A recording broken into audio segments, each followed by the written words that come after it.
Morning. এখন আমি সকালে উঠে গেছি। সকালে উঠেই বাসি মুখে আমাকে রান্নাঘরে আসতে হয়েছে। আমি এখন পেঁয়াজ লঙ্কা কাটছি, শাক বানাবো।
সামনে তো দিদির বিয়ে, এই যে একটা মালা।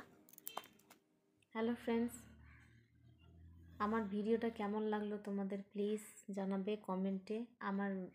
আমি তো নতুন ইউটিউব, মানে কিছু তো বুঝতে পারছি না কী করে ভিডিও অন করবো। প্লিজ তোমরা একটু আমাকে কমেন্ট করে জানাও কেমন লাগছে আমার ভিডিও। আর তোমরা যদি বলো যে আরও আমি ভালো ভিডিও মানে চেষ্টা করব দেওয়ার, প্লিজ আমার পাশে থেকো। আর আমাকে একটু লাইক, শেয়ার, সাবস্ক্রাইব করো, আমাকে কমেন্ট করো, একটু প্লিজ হেল্প করো, এটুকুই বলা আছে। বাই।